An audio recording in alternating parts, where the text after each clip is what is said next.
तो चलिए, बहुत बहुत स्वागत है मेरे देश के जितने भी अग्निवीर क्लर्क हैं, यहाँ कह सकता हूँ इंडियन आर्मी के क्लर्क हैं। बिल्कुल ज़बरदस्त आपके शेड्यूल हो चुके हैं पेपर्स के, और लगातार अक्टूबर, नवंबर और दिसंबर महीने में क्रमशः अपने आप फेज 2 मतलब CEE कॉमन एंट्रेंस एग्जाम के लिए तेजी के साथ बढ़ रहे हैं। बहुत बहुत शुभकामनाएं मेरी तरफ से आप सबको। बड़ी शुभकामना के साथ ज़बरदस्त मॉडल पेपर आपके लिए। और ये मॉडल पेपर नहीं, ये मॉडल पेपर के अंतर्गत क्लर्क का हर क्वेश्चन बिल्कुल ईमानदारी से पिरोया गया है, जहाँ पर आप देख पाएंगे प्रॉपर ढंग से कि जनरल नॉलेज के 5 क्वेश्चन, जनरल साइंस के आपके 5 क्वेश्चन, साथ ही साथ मैथमेटिक्स के 10 क्वेश्चन और कंप्यूटर साइंस के 5 क्वेश्चन, और साथ ही साथ आपके इंग्लिश के 25 क्वेश्चंस का एक बेहतरीन संग्रह बना के आपको दिया गया है। और क्रमशः ये पेपर आपके सामने लाया जा रहा है। तो मैं चाहता हूं कि पेपर आप बिल्कुल हर क्वेश्चन को प्रॉपर नोट करें, क्योंकि प्रॉपर R&D टीम के द्वारा एक बेहतर एनालिसिस करके इस पेपर को डिज़ाइन किया गया है। इनके क्वेश्चंस कलेक्शन बेहतरीन है आपके लिए बच्चा। तो मैं यही चाहूँगा कि ज़्यादा से ज़्यादा इस वीडियो को शेयर कर दीजिए उन बच्चों तक जो वाकई में इस एग्ज़ाम के लिए जा रहे हैं, क्योंकि ये मॉडल पेपर उनके लिए ब्रह्मास्त्र का काम करेगा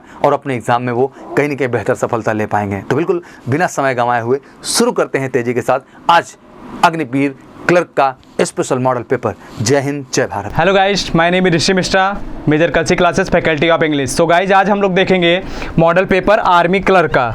आज हम लोग आर्मी क्लर्क के मॉडल पेपर को देखेंगे। तो यहाँ पर फर्स्ट क्वेश्चन है हमारा इडियम्स फ्रेजेस का। यहाँ पर फर्स्ट क्वेश्चन है हमारा इडियम्स फ्रेजेस का। पहला इडियम्स है हमारा लायंस शेयर।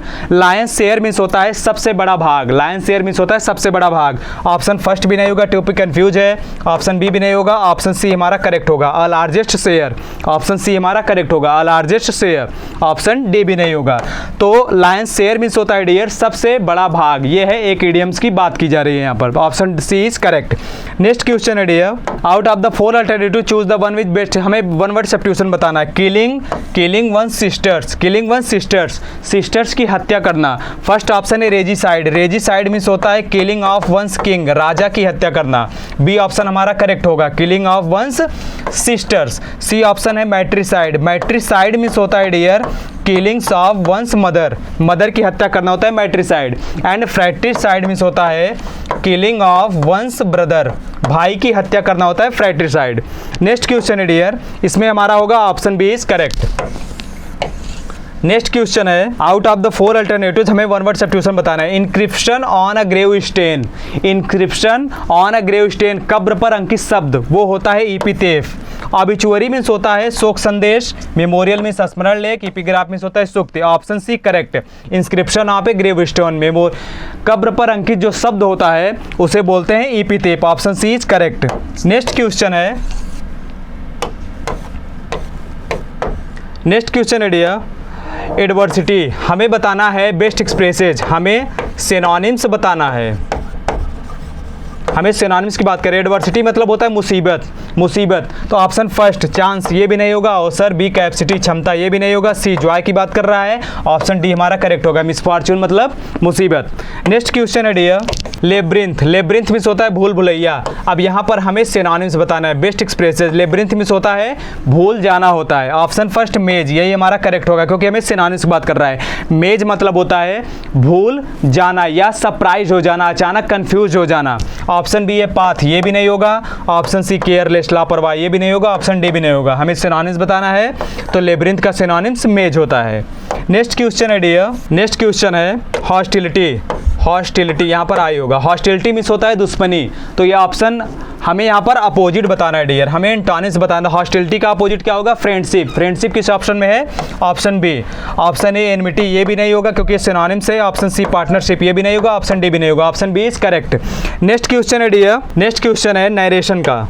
नरेशन का ये क्वेश्चन है। इसमें देखिए Ram said honesty is the best policy. कुछ यूनिवर्सल ट्रूथ ऐसे होते हैं जिनको हम चेंज नहीं करते हैं। Honesty is the best policy, तो Ram said honesty is the best policy.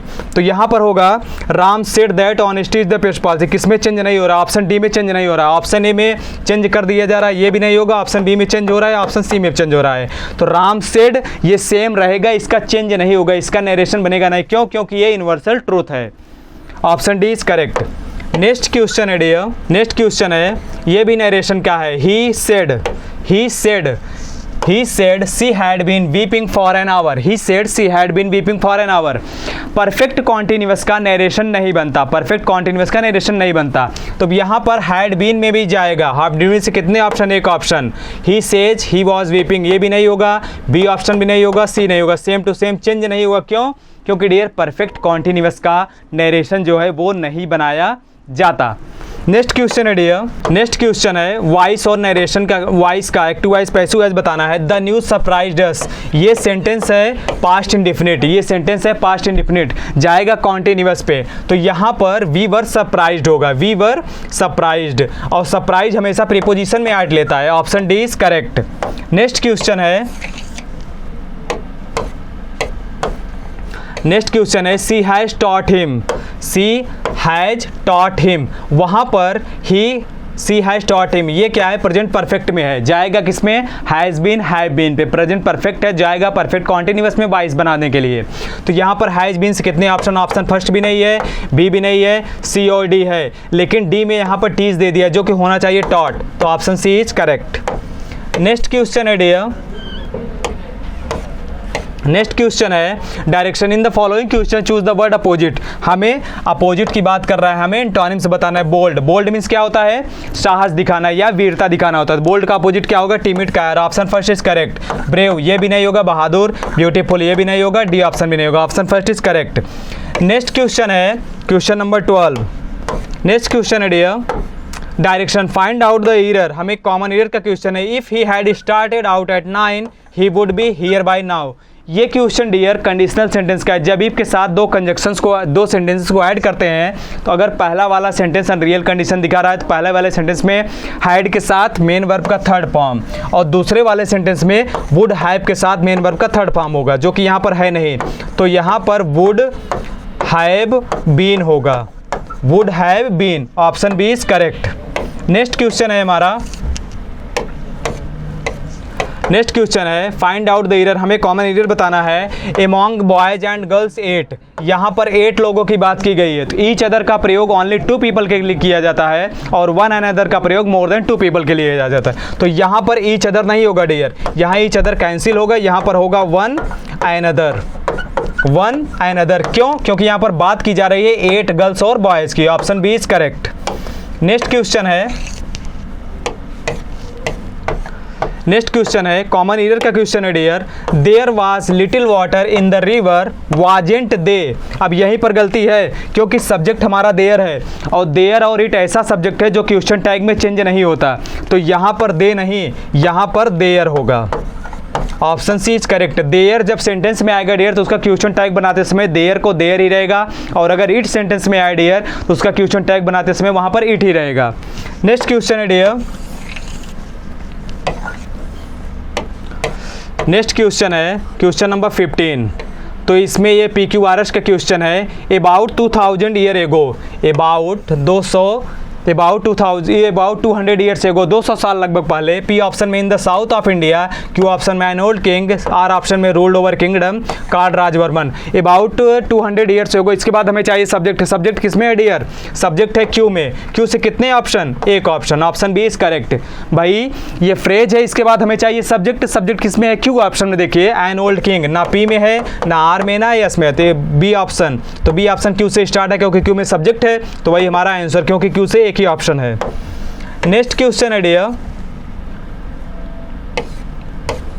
Next question है PQRS का क्वेश्चन है। It is a pity, it is a pity, यह एक दया है दैट की, अब इसके बाद हमें चाहिए सब्जेक्ट, सब्जेक्ट किस में है, सब्जेक्ट क्यू में भी है, आर में भी, यस में भी है, तो it is a pity that a number of parents, कई सारे पेरेंट्स चाहते हैं, कई सारे पेरेंट्स सोचते हैं दैट की, अब उसके बाद दे विल बी एबल, वो सक्षम हैं टू इंश्योर, सुनिश्चित करने के लिए द हैप्पीनेस, अपनी प्रसन्नता को, ऑफ दियर डाटर्स, अपनी बेटी का, by offering a handsome salary, एक हैंडसम सैलरी के ऑफर होने के बाद, तो वहाँ पर it is a pity, P के बाद आर की बात की जाएगी, पी के बाद आर कितने से ऑप्शन, 2 ऑप्शन, पी के बाद आर, ना ए है ना सी है, तो पी के बाद आर, उसके बाद आगे देख लेते हैं। It is a pity that a number of parents thinks that, P के बाद आर के बाद yes, they will be able to ensure the happiness of, P के बाद आर के बाद yes, option B, option D नहीं होगा क्योंकि पी आर के बाद क्यू एस दे दिया है। नेक्स्ट क्वेश्चन है डियर, नेक्स्ट क्वेश्चन है 17 number, some people considered, sentence improvement का क्वेश्चन है। Some people considered whether superior, wealth superior than. अब यहाँ पर सुपीरियर के बाद दैन नहीं आता, सुपीरियर के बाद हमेशा प्रीपोजिशन टू आता है। टू किस ऑप्शन में है डियर? फर्स्ट ऑप्शन में। Senior, junior, superior, prior, preferable, इन सभी के बाद प्रीपोजिशन टू का इस्तेमाल होता है, ना कि दैन का इस्तेमाल। तो टू ऑप्शन में किस ऑप्शन में है? ऑप्शन फर्स्ट में। नेक्स्ट क्वेश्चन है, नेक्स्ट क्वेश्चन है we has not tell a lie. We के साथ हमेशा जो है प्लूरल वर्ब आता है। प्लूरल कौन सा है? वी हैज़ नहीं है, या तो डू होगा या तो हैव लाई। ऑप्शन फर्स्ट भी नहीं होगा, ऑप्शन सी भी नहीं होगा, option B is correct. We do not tell a lie, हम कभी नहीं झूठ बोलते हैं। नेक्स्ट क्वेश्चन है डियर,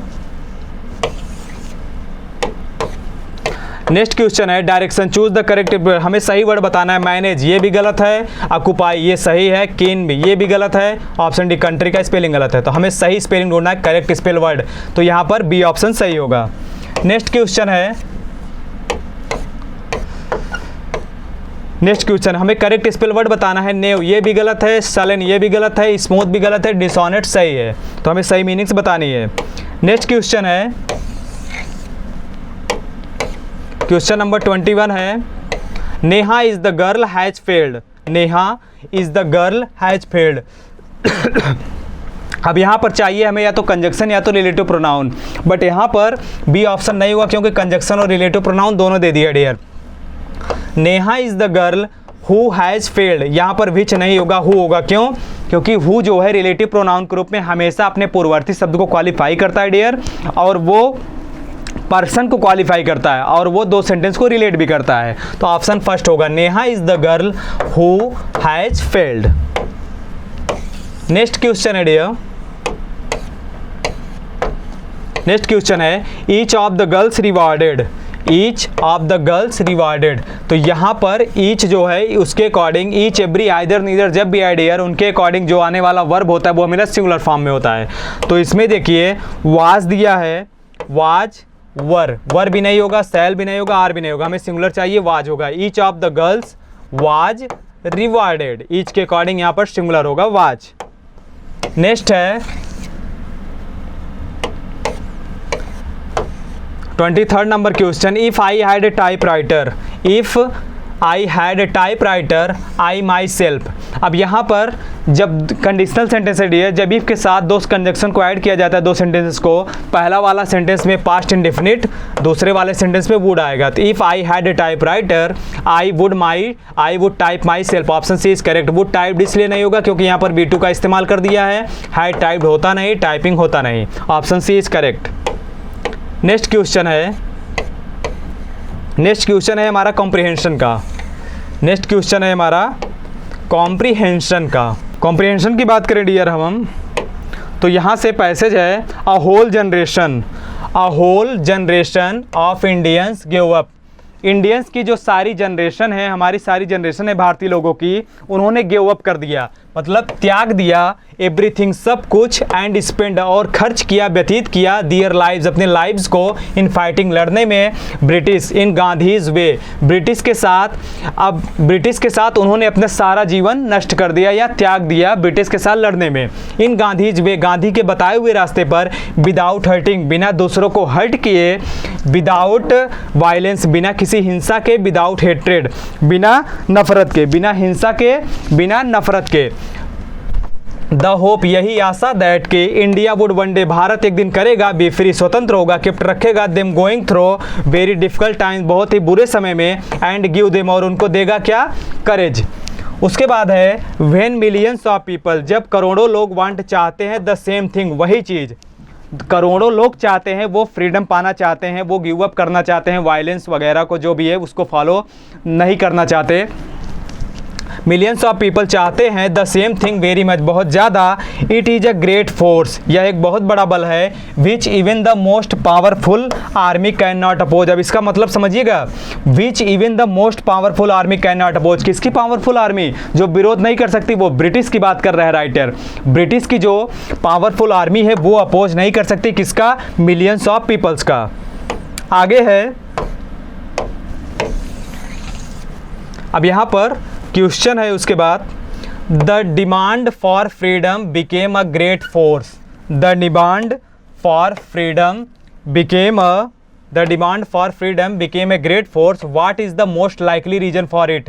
जो ग्रेट फोर्स की डिमांड की गई है फ्रीडम की, स्वतंत्रता के लिए डियर, तो उसमें बात कर रहा है what is the most likely reason, क्या सबसे अत्यधिक सबसे पावरफुल रीजन्स है क्या। तो वहाँ पर millions of people, option B होगा, क्योंकि मिलियंस ऑफ पीपल लोग चाहते हैं, वांटेड टू गेट फ्रीडम, स्वतंत्रता चाहते हैं। और देखिए मैं आपको दिखा रहा हूँ डियर, पैसेज में ये कहा भी है, ये देखिए पैसेज में यहाँ पर millions of people want the same thing very much, एकदम वही चीज़ बहुत ही ज़्यादा चाहते हैं। क्या चाहते हैं? वो चाहते हैं फ्रीडम चाहते हैं। नेक्स्ट क्वेश्चन है डियर,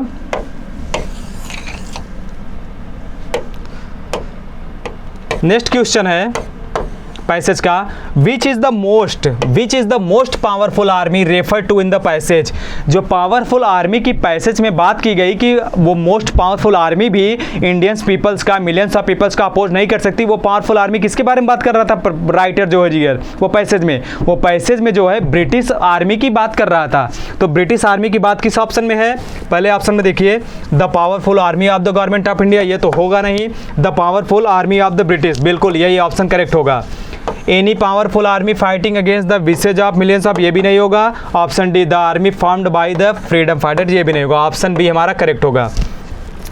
सो गाइस, आज हम लोग का सेशन यहीं पर समाप्त होता है। आज हम लोगों ने मॉडल पेपर देखा, 25 क्वेश्चंस को हम लोगों ने अच्छी तरीके से सॉल्व किया, जो कि आर्मी जो है आर्मी क्लर्क का पेपर था। सो गाइस, नेक्स्ट वीडियो में हम लोग मिलते हैं। Thank you so much. जय हिंद। जय हिंद बच्चों, आप लोगों का बहुत बहुत स्वागत है। मैं शिव प्रकाश त्रिपाठी। आज आप लोगों को बच्चों इंडिया की number 1 defence academy major Kalsi's classes में आपको बहुत बहुत स्वागत है बच्चों। तो आज हम लोग शुरुआत करते हैं और आज देखने जा रहे हैं एक मॉडल पेपर आर्मी क्लर्क के बारे में। तो आज इसकी हम लोग शुरुआत करते हैं। कुछ क्वेश्चन हम आपको यहाँ पे डिस्कस करेंगे इसका model paper science and computer से रिलेटेड। ठीक है बच्चों, तो चलिए आज शुरुआत किया जाए।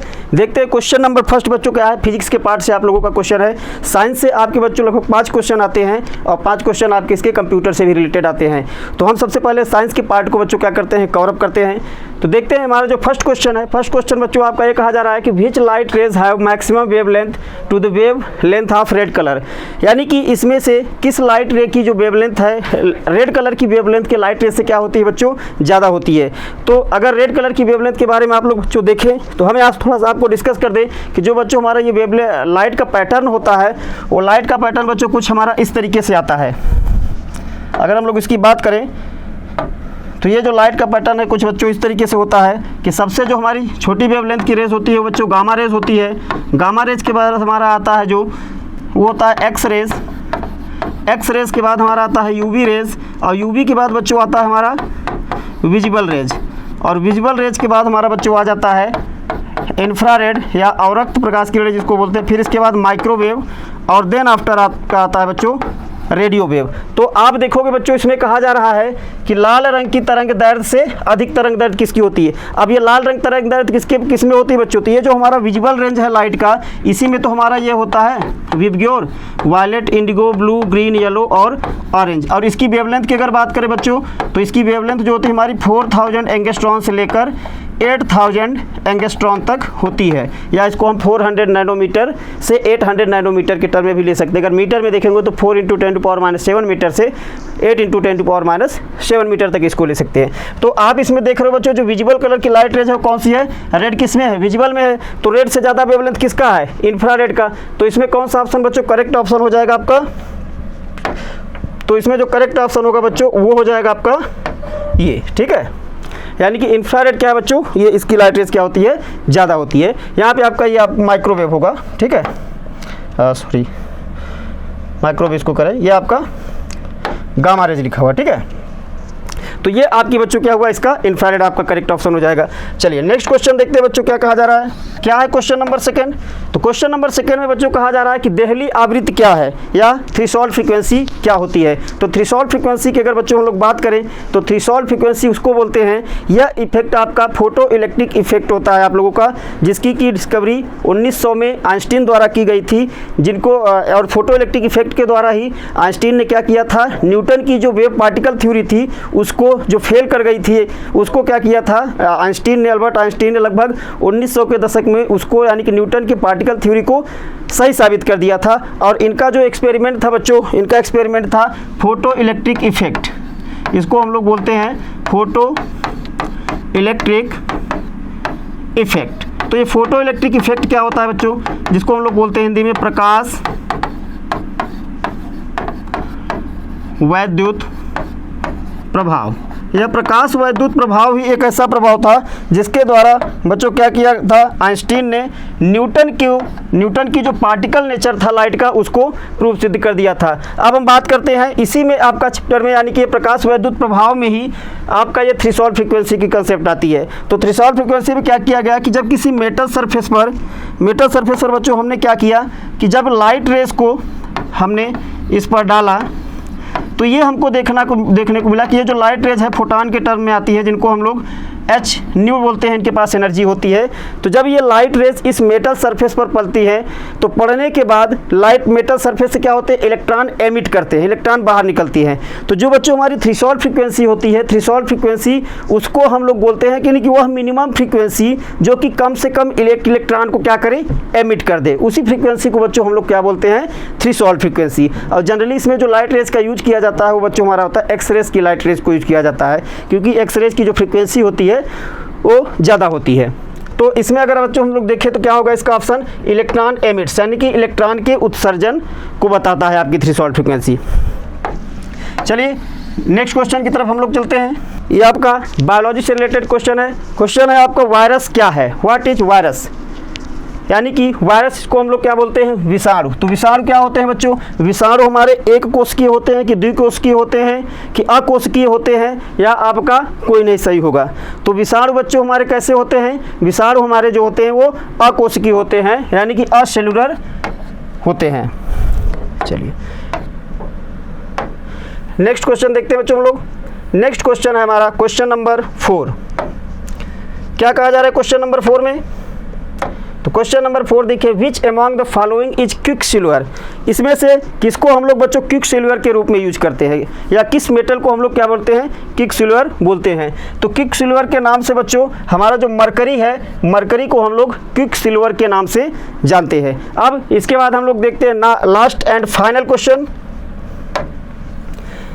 तो फाइनल क्वेश्चन बच्चों हमारा है, which of the following elements behave as a semiconductor as pure elements. इनमें से कौन सा ऐसा एलिमेंट है जो सेमीकंडक्टर की तरह बिहेव करता है। सेमीकंडक्टर बच्चों क्या होता है, सेमीकंडक्टर आपका एक ऐसा कंडक्टर है जिसकी कंडक्टिविटी आपकी किसके, कंडक्टर और इंसुलेटर के बीच में होती है, यानी कि जो पूरी तरह न तो हम इनको बोल सकते हैं कि कंडक्टर है और न तो हम इनको पूरी तरीके से बोल सकते हैं कि ये इंसुलेटर है। जब इनकी टेम्परेचर बढ़ाते हैं तो टेम्परेचर के साथ क्या होता है, इनका रेजिस्टेंस डिक्रीज होता है, यानी कि घटता है, तब इनकी जाके कंडक्टिविटी कहीं बढ़ती है, तब ये कंडक्टर की तरह बिहेव करते हैं। तो जनरली जो बेसिक हम लोग बच्चों सेमीकंडक्टर में पढ़ते हैं तो हम लोग दो तरह के सेमीकंडक्टर को जानते हैं, एक सिलिकॉन और एक जर्मेनियम। ये हमारे क्या होते हैं बच्चों, ये दो सेमीकंडक्टर होते हैं। तो इसमें बच्चों हो जाएगा आपका ऑप्शन देख रहे होंगे, पहला ऑप्शन है सिलिकॉन है, दूसरा जर्मेनियम और गैलियम। तो ये सिलिकॉन और जर्मेनियम हमारे क्या होते हैं बच्चों, दो सेमीकंडक्टर होते हैं। तो इसमें से ऑप्शन ए जो है ये आपका करेक्ट ऑप्शन हो जाएगा। ठीक है बच्चों, चलिए इसके बाद हम लोग हमारा ये जो साइंस का पार्ट है यहाँ से फिनिश होता है। अब हम लोग देखते हैं कंप्यूटर के पार्ट को। तो चलिए बच्चों कंप्यूटर की शुरुआत की जाए। कंप्यूटर के क्वेश्चन देखते हैं हम लोग। कंप्यूटर के मॉडल पेपर में हमारे क्वेश्चन से कैसे हैं। फर्स्ट क्वेश्चन से बच्चों कहा जा रहा है कि RAM is used a small memory since it is. RAM को जो हम लोग यानी कि कंप्यूटर में जो रैम होता है, कंप्यूटर में जनरली बच्चों देखते हैं हम लोग दो तरीके की मेमोरी के बारे में स्टडी करते हैं, एक रैम एक रोम। रैम बच्चों क्या होती है, रैम को जो अगर फुल फॉर्म हम लोग देखें तो इसका होता है रैंडम एक्सेस मेमोरी। और रोम क्या होता है बच्चों, रोम होता है रीड ओनली मेमोरी। तो रीड ओनली मेमोरी मतलब, और रैम का मतलब क्या हुआ, रैंडम एक्सेस मेमोरी का मतलब कि रैंडम एक्सेस मेमोरी में अगर डेटा हमारा क्या होता है बच्चों, एक परमानेंट फिक्स में नहीं होता। ठीक है, यानी कि उसको हम लोग परमानेंट स्टोरेज रैम को नहीं बोल सकते। यह स्टोरेज आपका तब तक काम करता है जब तक आप इक्विपमेंट को यूज करते रहते हैं। उसके बाद क्या होता है बच्चों, अगर किसी डेटा को आप सेव करते हैं तो किस में सेव होता है, रोम में आप सेव होता है। जैसे आप लोग सेलफोन भी लेने जाते हैं ना, तो उसका देखते हैं तो बोलते हैं, जैसे हम लोग मान लीजिए आप सेलफोन लेने गए, बोल गए 464 दीजिए। 464 का मतलब क्या होता है कि 4 GB इसकी रैम है और 64 GB आपका क्या है, 64 GB रोम है आपका। ठीक है, यानी कि जो डेटा आप स्टोर करने की जो उसकी कैपेसिटी है वो आपका क्या होता है बच्चों, वो रोम होता है। और जो फंक्शन परफॉर्म करने की कैपेसिटी होती है वो क्या होती है, वो आपकी रैम में होती है। तो रैम की बच्चों अगर हम लोग बात करें तो ये होता है हमारा, ये कम क्षमता वाली होती है, ठीक है, यानी कि ये आपकी क्या होती है, ये लो कैपेसिटी की वैल्यू होती है। लो कैपेसिटी का मतलब कि इसमें हम बहुत ज़्यादा देर तक या बहुत ज़्यादा डेटा को स्टोर करके नहीं रख सकते, ठीक है। ये आपकी जब तक हम इसको यूज करते रहते हैं तो जो भी डेटा हमारा फंक्शन परफॉर्म करता रहता है हमारे सिस्टम में, चाहे आप कंप्यूटर सिस्टम की बात करिए या हमारे मोबाइल सिस्टम की बात करिए, तो ये क्या करता है, तब तक अपने मेमोरी को बना के रखता है और उस डेटा को स्टोर करके रखता है। चलिए नेक्स्ट क्वेश्चन देखते हैं बच्चों हम लोग। क्वेश्चन नंबर 2, तो क्या है question number 2, which language developed in 4th generation computer. 4th generation computer बच्चों क्या होता है, 4th जनरेशन कंप्यूटर जैसे यानी कि इस वो जनरेशन था कंप्यूटर का, जैसे अगर शुरुआती दौर अगर हम लोग देखें कि कंप्यूटर के जो शुरुआती दौर था, तो शुरुआती दौर में कंप्यूटर में जो हमारा यूज किया जाता है उसको बनाने के लिए, तो कंप्यूटर हमारा वैक्यूम ट्यूब पर बेस्ड होता था। वैक्यूम ट्यूब क्या होता है बच्चों, बहुत बड़े बड़े आपके इक्विपमेंट्स होते हैं जिनमें कि हम क्या करते थे, इलेक्ट्रिसिटी अगर अपने फंक्शन को परफॉर्म करते हैं। 4th जनरेशन कंप्यूटर हमारा एक ऐसा कंप्यूटर सिस्टम आ गया था, इसमें समझ लीजिए कि हम लोग माइक्रो प्रोसेसर के बारे में स्टडी कर चुके थे, ठीक है, थोड़ा बहुत। तो यहाँ पर माइक्रो प्रोसेसर की कंसेप्ट लगभग आ गया था आपका। और इस जनरेशन में जो बच्चों लैंग्वेज, कंप्यूटर लैंग्वेज को डिस्कवर किया था, तो वो लैंग्वेज बच्चों हमारी थी पास्कल, ठीक है। इसके अलावा आपकी कई सारी लैंग्वेज और डिस्कवर की थी, जैसे कोबाल भी हुआ था, फुटान भी हुआ था, लेकिन 4th जनरेशन में जो सबसे पहले ज़्यादा श्रेय जाता है वो आपका पास्कल को जाता है। तो पास्कल कंप्यूटर हमारी यहाँ पे जनरेट की गई थी। नेक्स्ट क्वेश्चन देखते हैं बच्चों। नेक्स्ट क्वेश्चन आपका ये कहा जा रहा है कि what is the default file extension for all word document. तो वर्ड डॉक्यूमेंट के लिए, सभी वर्ड डॉक्यूमेंट के लिए बच्चों क्या होता है, हमारी फाइल एक्सटेंशन क्या होती है। देखिए फाइल एक्सटेंशन क्या होती है, जब भी हम कंप्यूटर में किसी फाइल को सेव करते हैं तो उसका एक स्पेसिफिक लोकेशन, या आप ये बोल दीजिए कि उसको एक स्पेसिफिक एड्रेस देकर सेव करते हैं। उसी एड्रेस को हम लोग बोलते हैं बच्चों फाइल एक्सटेंशन बोलते हैं, ठीक है। जैसे अगर आप लोग मान लीजिए कोई PPT फाइल बनाते हैं तो उसको आप लोग सेव करते हैं तो अपना नाम XYZ डालकर .ppt लिखकर सेव करते हैं।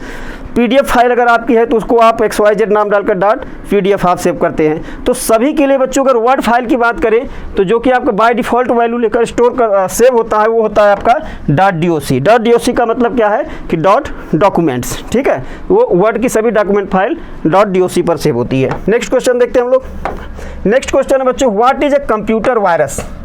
कंप्यूटर वायरस क्या है, कंप्यूटर वायरस आपका कहा जा रहा है आपका यहाँ पे कि डॉक्यूमेंट फाइल है या एक कंप्यूटर प्रोग्राम है या रीड ओनली मेमोरी है या आपका एक हार्डवेयर है। तो कंप्यूटर वायरस जो है बच्चों, कंप्यूटर वायरस आपका एक प्रोग्राम होता है। कैसा प्रोग्राम होता है, एक कंप्यूटर प्रोग्राम होता है। इसको क्या कर सकते हैं बच्चों, इसको हम बना भी सकते हैं। अगर वो आप वायरस की प्रोग्रामिंग करें तो आप एक वायरस को जनरेट भी कर सकते हैं। चलिए नेक्स्ट क्वेश्चन देखते हैं हम लोग। Next and last question.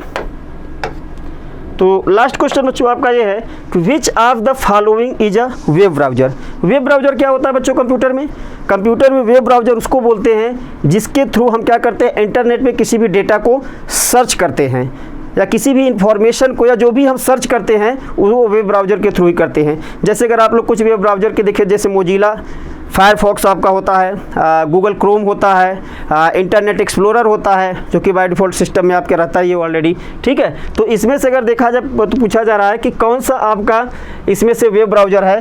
तो इसमें से वेब ब्राउज़र की बात करें बच्चों हम लोग, तो ये जो हमारा फायरफॉक्स है, मोजिला फायरफॉक्स इसको पूरा नाम है, ये क्या है आपका वेब ब्राउज़र है। बाकी आपकी ये तीन के तीनों वेब ब्राउज़र नहीं है। तो यहाँ से ये मॉडल पेपर आपका कंप्यूटर और साइंस से रिलेटेड फिनिश होता है। आप लोग अपनी तैयारी अच्छे से करते रहिए। हमारी ढेर सारी शुभकामनाएं आप लोगों के साथ है। हमारा मेजर क्लासेस परिवार आप लोगों के साथ सदैव तत्पर है। जय हिंद, जय भारत। हेलो बच्चों, जय हिंद। आप सभी का स्वागत है हम किसी के ऑनलाइन प्लेटफॉर्म पे। आज इस वीडियो में हम लोग बात करेंगे आर्मी क्लर्क के 10 क्वेश्चंस के अर्थमेटिक के, जो कि बहुत ही इंपॉर्टेंट क्वेश्चंस हैं। सारे क्वेश्चंस बहुत ही बेहतरीन हैं। अपने पेन और कॉपी के साथ बैठिएगा, आप देखिएगा इन 10 प्रश्नों में से आपने कितने प्रश्नों के सही जवाब दिए। और सारे क्वेश्चंस आपके लेवल के, यानी आपके जो एग्ज़ाम का लेवल होता है इसी लेवल में आपको रहना है और इसी लेवल में रह के आपको अपनी तैयारी करना है।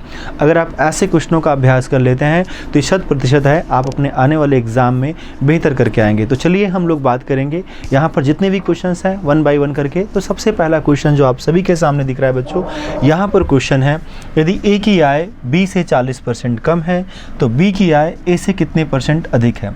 यहाँ पर क्वेश्चन में कहा जा रहा है ए है और बी है, ए का जो इनकम है बी के इनकम से 40% कम है, तो वहीं पर हमें बताना है बी का जो इनकम है ए से कितना % ज़्यादा है। तो इस क्वेश्चन को आइए देखिए हम लोग किस तरीके से करेंगे। बच्चों यहाँ पर दो व्यक्ति हैं, एक ए है और एक बी है। हमें कहा जा रहा है ए की जो इनकम है बी से 40% कम है, तो ठीक है, यानी ए की जो इनकम है ए डिपेंड कर गई बी के ऊपर। आप ए का इनकम तब तक नहीं बता पाएंगे जब तक आपको बी का इनकम नहीं पता रहेगा। तो आप बी के इनकम को 100 मान लीजिए। अगर आप बी के इनकम को 100 मान लोगे और ए का इससे 40% कम है, तो बच्चों ए का इनकम कितना हो जाएगा? 60 हो जाएगा। अब वहीं पर क्या कहा जा रहा है, अब आगे सवाल में कहा जा रहा है तो बी के आय, यानी जो बी का इनकम है ए की आय से कितना % अधिक है। तो बी का जो इनकम है आप सभी को दिख रहा है इससे 40 अधिक है, लेकिन ए के इनकम का कितना % है, फाइनली हमें ए देखना है। 40 तो ज़्यादा है, ठीक है, बी का जो इनकम है ए के इनकम से 40 अधिक है, 40 अधिक है, लेकिन ए का कितना % है बच्चों, हमें ए देखना है। तो हम ए देखेंगे जो 40 है वो 60 का कितना % है। 40 जो है बच्चों 60 का कितना % है, जितना भी % होगा बी का इनकम ए के इनकम से उतना % ज़्यादा है, यानी 60 इंटू क्वेश्चन मार्क अपान में 100 करेंगे इक्वल टू 40 करेंगे, ठीक है।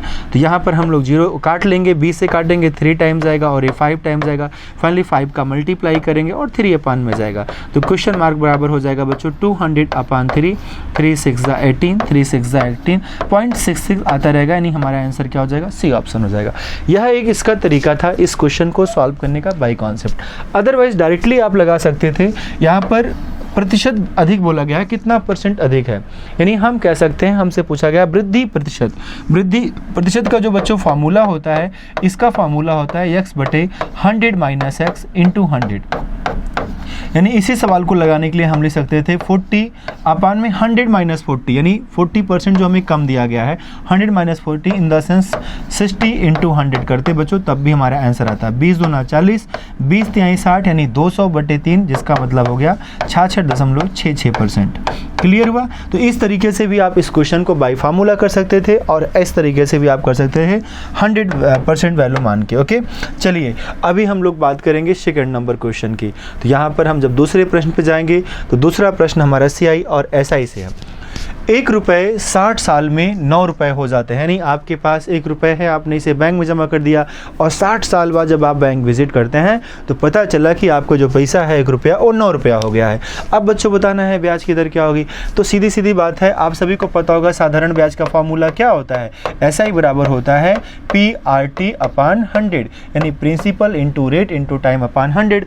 अब देखो ना बच्चों, यहाँ पर आपके पास 1 रुपया था, यही 1 रुपया आपका 9 रुपया हो गया।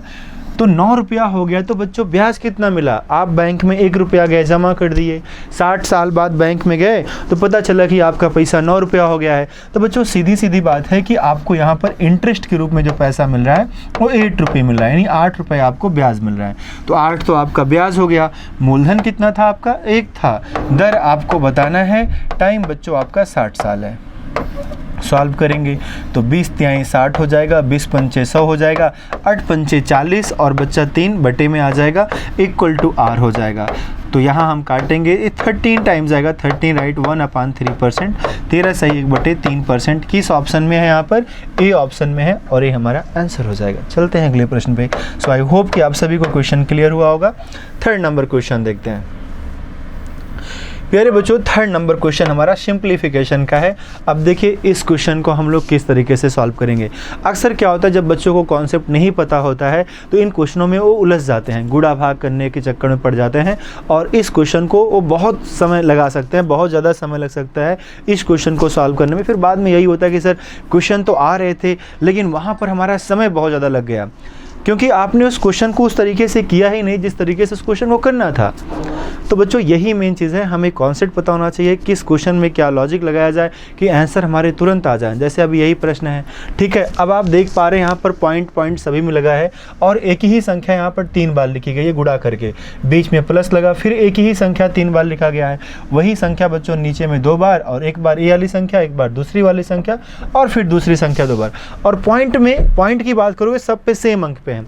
पॉइंट यहाँ देखो 2 अंकों पे, 2 अंकों पे, 2 अंकों पे, और यहाँ भी बच्चों 2 अंकों पे, तो पॉइंट का कोई इशू नहीं रह गया है, पॉइंट से कोई मतलब नहीं रह जाएगा। यानी आप मान सकते हैं ए का जो वैल्यू हो जाएगा 8.73 हो जाएगा, वहीं पर v का वैल्यू मान लेंगे 4.27 होगा, जो आपको दिया गया। इसको a मान लेंगे, इसको b मान लेंगे।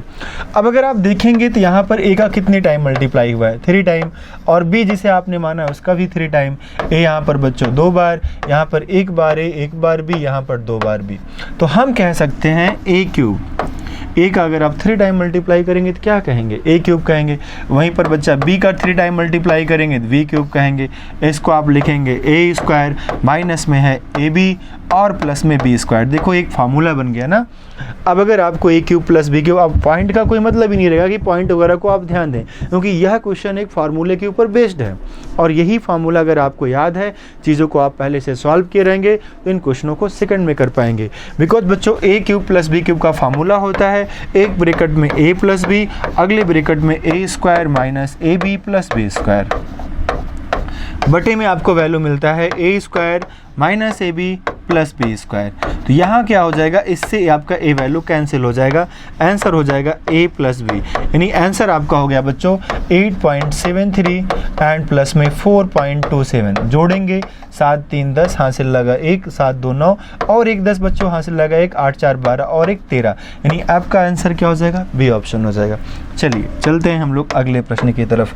क्वेश्चन नंबर 4 की बात करते हैं। प्यारे बच्चों, आपको यहाँ मासा दिया गया है, सवाल में लासा भी दिया गया है और एक संख्या भी दिया गया है। क्वेश्चन बड़ा ही आसान है लेकिन इम्पॉर्टेंट है। अगर हम बात करें आपके क्लर्क लेवल एग्ज़ाम की बात करें बच्चों, तो ऐसे एग्ज़ाम में ऐसे क्वेश्चन अक्सर देखे गए हैं। तो इस तरीके से इन क्वेश्चनों को आपको आना बेहद ज़रूरी है, बिकॉज क्वेश्चन आसान है मानते हैं, लेकिन एग्ज़ाम में आते हैं तो ये हमारे लिए बहुत इंपॉर्टेंट भी हैं, उतने इंपॉर्टेंट है और हमें पढ़ना भी चाहिए ऐसे प्रश्नों को। तो यहाँ पर आपका फॉर्मूला होता है पहली संख्या गुणे दूसरी संख्या बराबर लासा गुणे मासा। क्या होता है, लासा गुणे मासा होता है।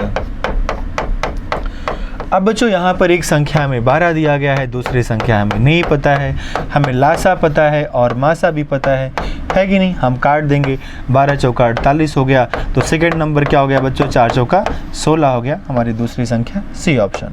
क्लियर है। चलिए अगले प्रश्न पे चलते हैं। अगला प्रश्न बच्चों हमारा टाइम एंड वर्क से है। यहाँ पर कहा जा रहा है यक्स एक काम को 30 दिनों में, वाई उसी काम को 20 दिनों में पूरा कर सकता है, वे एक साथ इस काम को कितने दिन में करेंगे। यानी यक्स करेगा तो उसको 30 डेज लग जाएगा, वाई करेगा बच्चों तो उसको 20 दिन लग जाएगा। एलसीएम 600 हो जाएगा, 60 हो जाएगा। एलसीएम क्या ले लेंगे बच्चों, 60 ले लेंगे। तो 30 दूना 60 और 20 तिहाई 60। क्या पूछा गया है, दोनों मिलकर वे एक साथ इस काम को करें तो कितने दिनों में करेंगे। तो दोनों मिलकर कह रहा है बच्चों, तो दोनों मिलकर एक दिन में काम करेंगे 5 और 60 काम को करेंगे 12 दिन में। तो इसका आंसर क्या हो जाएगा हम लोग का, यहाँ पर सी ऑप्शन इसका आंसर हो जाएगा। क्लियर। तो आपने क्लास में इसका कॉन्सेप्ट तो पढ़ा ही होगा बच्चों, इन सब के कॉन्सेप्ट क्लियर होंगे, बिकॉज यहाँ हम लोग मॉडल पेपर सॉल्व कर रहे हैं। तो कॉन्सेप्ट अगर आपके क्लियर हैं तो सारे क्वेश्चन फटाफट हो जाएंगे, बिल्कुल भी समय नहीं लगेगा।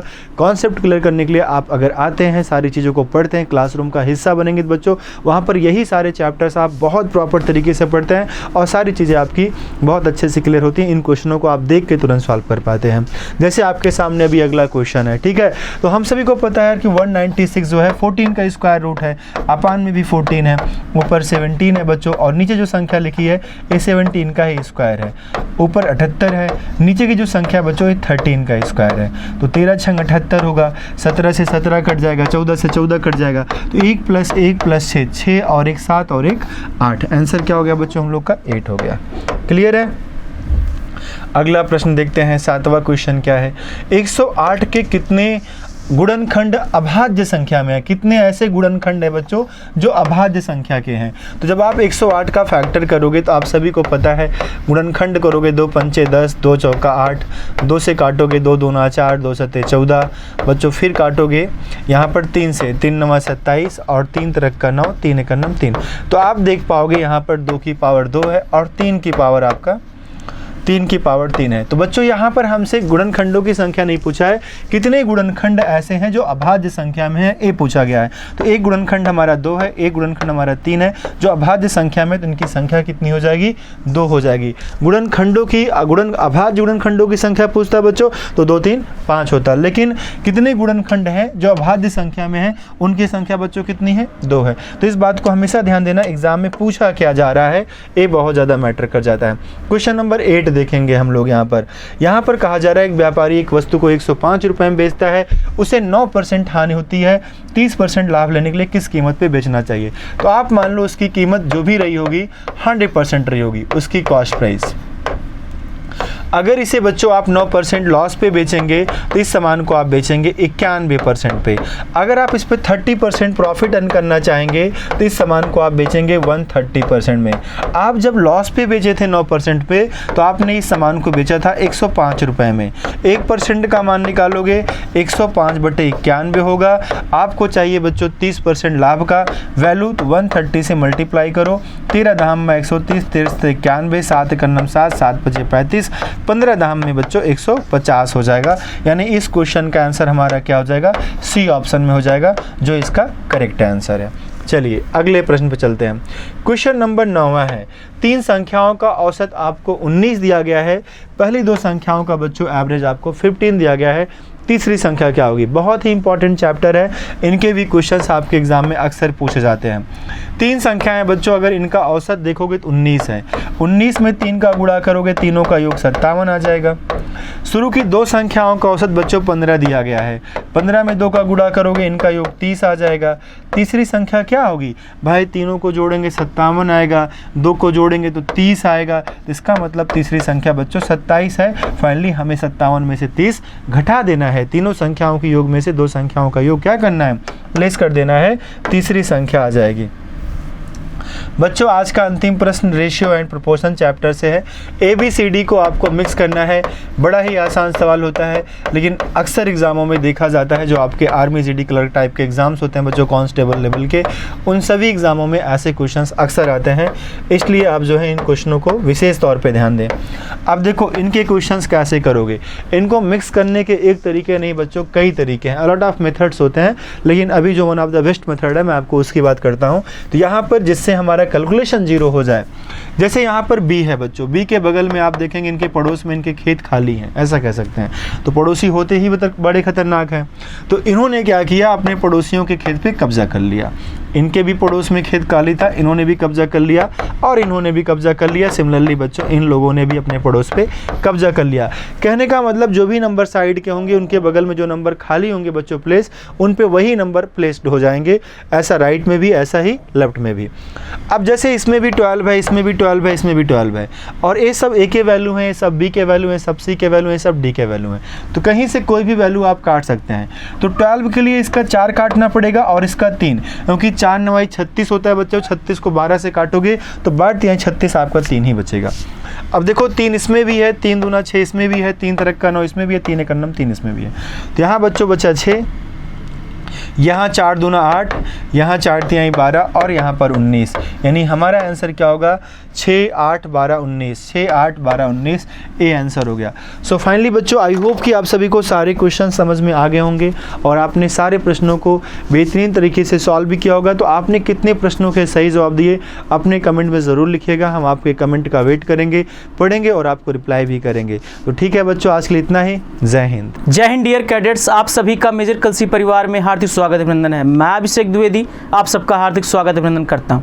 एक नई सीरीज, एक नया कारवां, एक नए जोश और जुनून के साथ आप सभी का मैं तहे दिल से इकबाल करता हूं। और रही बात तो मॉडल पेपर्स की, तो आप सब जानते होंगे प्रीवियस जो भी मॉडल पेपर्स लेकर के आया था, कंटिन्यूसली बैक टू बैक आपके एग्ज़ाम्स में जो हम लोग मॉडल पेपर्स लेकर के आए थे उसी में से क्वेश्चंस आए थे। इस बात को तो आपको मैंने क्लास में, ऑफलाइन क्लास में प्रूव भी कर दिया था और ऑनलाइन भी दिखा दिया था। तो चलिए स्टार्ट करते हैं। विदाउट आपका बिल्कुल समय मैं बर्बाद नहीं करना चाहूँगा, क्योंकि यह समय दशा और दिशा दोनों आपकी बदल देगा। तो पहला प्रश्न है, who is the writer of the book wealth of nation. आप जानते हैं कि इकोनॉमी से रिलेटेड बुक थी। एडम स्मिथ जो हैं ये राइटर हैं किसके, वेल्थ ऑफ द नेशंस के। और आप सबको पता होना चाहिए, यहाँ पे 2 चीज़ें जान लीजिएगा। पूरी दुनिया को ह्यूमन डेवलपमेंट इंडेक्स किसने दिया, SDI ह्यूमन डेवलपमेंट इंडेक्स दिया था महबूब उल हक ने। किसने, महबूब उल हक ने। किसने बेटा, महबूब उल हक ने। ये बात क्लियर है। और दूसरे नंबर पे अगर हम बात करते हैं तो आप सबको पता होगा पूरी दुनिया को जो है पर कैपिटा इनकम दिए थे दादा भाई नौरोजी।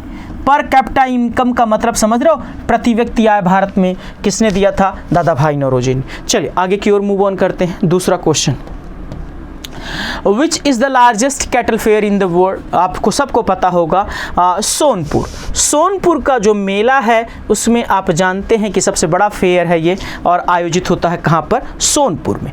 अब आइए आगे चलते हैं। Where is the headquarter of UNESCO situated. UNESCO का हेडक्वार्टर कहाँ है, United Nations Educational Scientific and Cultural Organisation, इसका फुल फॉर्म है। तो कहाँ पे है बेटा, फ्रांस के पेरिस में, आप सभी को पता होगा। चलिए आगे की ओर मूव ऑन करते हैं अगले क्वेश्चंस की ओर। What is the name of Bangladesh parliament. Parliament CCC, country capital currency आपको याद रखना। तो यहाँ पे बेटा what is the name of Bangladesh parliament, तो इसको कहा जाता है बेटा क्या, जातीय संसद। ईरान की संसद का क्या नाम है, मजलिस। तो आप सबको पता होगा नेशनल असेंबली कहाँ की है, पाकिस्तान की है, आप सबको पता होगा, ठीक है। और इसके साथ साथ जापान की संसद का क्या नाम है, जापान की संसद का नाम है डायट, ठीक है। रसिया की संसद का क्या नाम है, ड्यूमा। और इजराइल की संसद का क्या नाम है, नेसेट। तो चल आगे की ओर मूव ऑन करते हैं। What is the new, who is the new attorney general of India. आप सबको पता होगा अभी हाल ही में भारत के नए अटॉर्नी जनरल ऑफ इंडिया नियुक्त किए गए, उनका नाम है आर वेंकट रमणी।